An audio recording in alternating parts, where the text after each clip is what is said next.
नमस्कार प्यारे साथियों, आपका स्वागत है हमारे यूट्यूब चैनल में। और देखिए साथियों, इस वीडियो में बात करेंगे, जैसा कि आपको पता है, बिहार में आपकी शिक्षक भर्तियों की जो आपकी लगातार प्रोसेस को कराया जा रहा है, जिसमें आपने देखा होगा पहले जो आपकी शिक्षक भर्ती आई थी TRE 1.0, फिर TRE 2.0, TRE 3.0 अभी रनिंग प्रोसेस में है, जिसमें आपका फाइनल रिजल्ट आ चुका है। अब डॉक्यूमेंट वेरिफिकेशन के बाद उनके जॉइनिंग लेटर्स आपके बांटे जाएंगे। अब यहाँ पे जो आपका सबसे बड़ा क्वेश्चन है, और ज़्यादातर मैंने ये चीज़ देखी भी हुई है, कि TRE 4.0 जो आपकी भर्ती होने वाली है, इसके बाद जब TRE 3.0 कंप्लीट हो जाएगी, उसके बाद TRE 4.0 भर्ती को कराया जाएगा। तो उसमें क्या डोमिसाइल नीति को लागू किया जाएगा, क्या डोमिसाइल नीति लागू हो चुकी है। अब देखिए, पहले ये जान लीजिए कि डोमिसाइल होता क्या है। तो डोमिसाइल होता है उस राज्य में रहने वाले कैंडिडेट्स के पास मूल निवास प्रमाण पत्र होता है उनका। ठीक है, तो डोमिसाइल नीति में क्या हुआ कि जैसे मान लो कि पहले आप देखेंगे तो TRE 1.0 आया था, यानी TRE 1.0 भर्ती आई थी।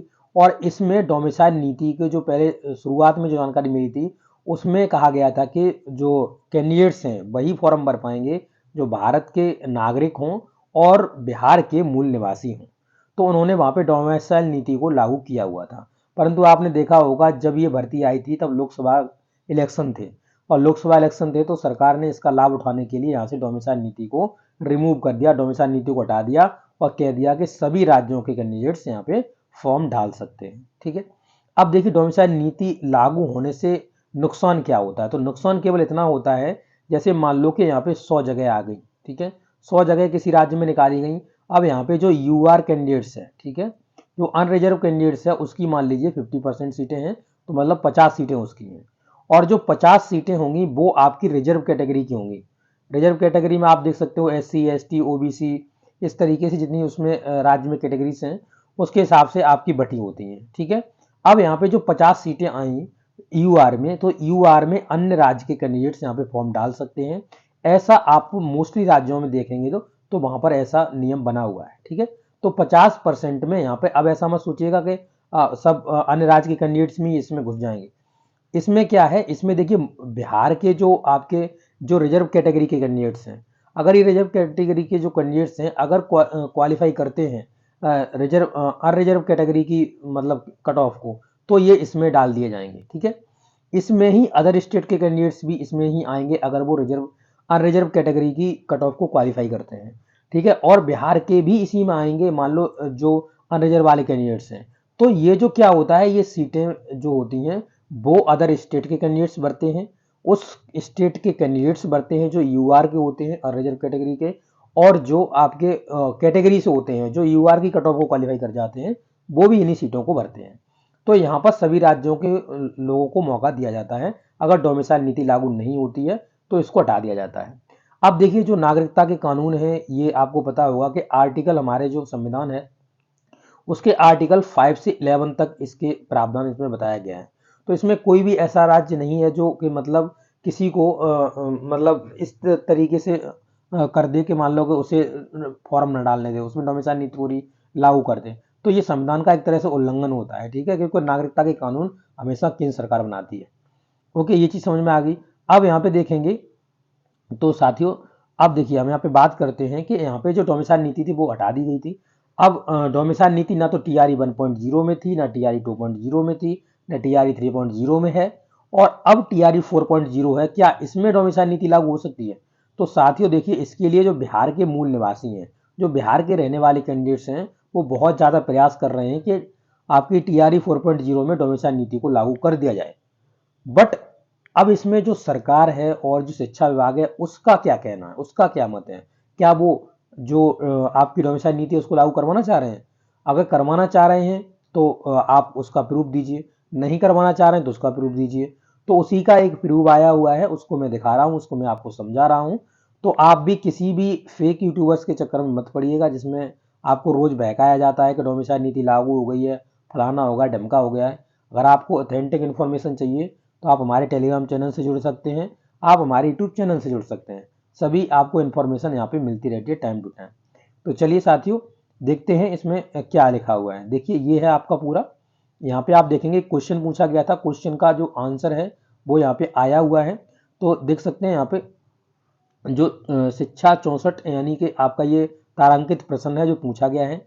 इसमें आप देखेंगे तो देखिए क्या क्या क्वेश्चन पूछे गए हैं। यहाँ पे 3 क्वेश्चन के आंसर यहाँ पे दिए गए हैं। ठीक है, तो देखो पहला क्वेश्चन था, क्या यह बात सही है कि राज्य में डोमिसाइल नीति लागू न होने से बाहरी राज्यों के अभ्यर्थियों की संख्या शिक्षक बहाली में तुलनात्मक अधिक है? क्या ये कहा गया कि क्या जो अदर स्टेट के कैंडिडेट्स हैं वो ज़्यादा सिलेक्ट हो रहे हैं क्या, जो शिक्षा नीति जो आपकी डोमिसाइल नीति है वो लागू नहीं है? तो ऐसा पहला क्वेश्चन पूछा गया। दूसरा क्वेश्चन क्या पूछा गया कि क्या यह बात सही है कि शिक्षक बहाली में डोमिसाइल नीति लागू न होने से राज्य के युवाओं को रोजगार में जो अवसर मिलना था वो उनको न मिलकर बाहर के राज्य के युवाओं को मिल गया? ये क्वेश्चन पूछा गया था कि जो आपका बिहार के मूल निवासी हैं क्या उनको रोजगार नहीं मिला क्या? अब यहाँ पे हमने आपको बता दिया था ना कि 50% सीटें रिजर्व होती हैं, 50% सीटें अनरिजर्व होती हैं। ठीक है, अभी जो बिहार की सरकार थी वो 65% आरक्षण करने पर जा रही थी। ठीक है, तो उसका भी अभी केस कोर्ट केस चल रहा है उसमें। ठीक है, तो यहाँ पे क्या हुआ कि यहाँ पे जो 50% अनरिजर्व हैं, क्या इससे जो बिहार के मूल निवासी हैं, जो कैंडिडेट्स हैं, उनको रोजगार नहीं मिल पा रहा है या उनको नौकरी नहीं मिल पा रही है क्या? अदर स्टेट के सब भर दे रहे हैं? तो ये चीज इन्होंने क्वेश्चन पूछा हुआ था। क्वेश्चन नंबर 3 देखेंगे, यदि उपरोक्त खंडों के उत्तर स्वीकारात्मक हैं तो शिक्षक बहाली में डोमिसाइल नीति लागू न करने का और क्या औचित्य है? यानी कि आपने जो डोमिसाइल नीति उसे लागू नहीं किया है उसका क्या औचित्य, ये आप बताइएगा। ये आपसे ये क्वेश्चंस पूछे गए थे। ठीक है, अब यहाँ पे देखो, श्री सुनील कुमार माननीय मंत्री शिक्षा विभाग पटना बिहार, तो इन्होंने यहाँ पे आंसर दिया है। इसका आंसर देखिएगा कि वस्तु स्थिति यह है कि भारत के संविधान के अनुच्छेद 309, यानी जो भारत का कॉन्स्टिट्यूशन है उसमें अनुच्छेद 309 है। 309 के परंतु के अधीन प्रदत्त शक्तियों का प्रयोग करते हुए बिहार राज्य विद्यालय अध्यापक नियुक्ति स्थानांतरण, ठीक है, अनुशासित कार्रवाई एवं सेवा शर्तें नियमावली 2023 में संशोधन कर नियमावली बनाई गई है, यानी संशोधन करके नियमावली बनाई गई है जिसमें अभ्यर्थियों को भारत का नागरिक हो का प्रावधान वर्तमान में है, यानी भारत का नागरिक हो और यहाँ पे बिहार का मूल निवासी हो, ऐसा कोई यहाँ पे लागू नहीं किया गया है। ठीक है, अब यहाँ पे देखेंगे तो लिखा हुआ है उक्त, यहाँ पे देखिए नीचे देखिए, उक्त के आलोक में, यानी इन दोनों का तो आंसर दे दिया इन्होंने ये। ठीक है, ये आंसर दे दिया इन दोनों प्रश्नों का। और यहाँ पर जो दे रहे हैं कि यहाँ पर कह रहे हैं उक्त आलोक में शिक्षक बहाली में डोमिसाइल नीति लागू करने का प्रस्ताव विभाग में विचाराधीन नहीं है, यानी विभाग बिल्कुल भी नहीं सोच रहा है कि हम डोमिसाइल नीति को लागू करेंगे, ना तो सरकार सोच रही है ना विभाग सोच रहा है। ठीक है, तो यहाँ पर जो आपकी जो डोमिसाइल नीति को लेकर के ज़्यादातर क्वेश्चन हो रहे हैं वो आपके यहाँ पे जो यूट्यूबर्स के द्वारा बताए जा रहे हैं, कुछ कहा जा रहा है, तो वो चीज़ एकदम बेबुनियाद है, बेकार है। तो यहाँ पे आप देख सकते हैं, तो ये आपका पूरा यहाँ पे आंसर हो जाते हैं। तो डोमिसाइल नीति बिल्कुल भी लागू नहीं होगी अभी।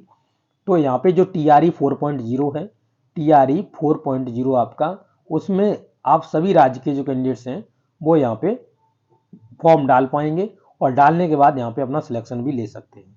ठीक है साथियों, तो आपको मैंने बता दिया 50 में से 50 सीटों में से कितने बिहार अदर स्टेट के कैंडिडेट्स आ जाते होंगे यार।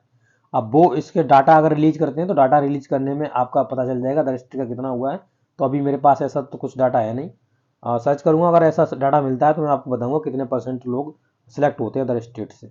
ठीक है, तो ये वीडियो आप तक पहुंचानी थी, आपका डाउट क्लियर हो गया होगा आशा करते हैं। और ज़्यादा से ज़्यादा इस वीडियो को अपने साथियों के साथ इसे शेयर कर दीजिएगा। ओके साथियों, चलिए मिलते हैं नेक्स्ट वीडियो में।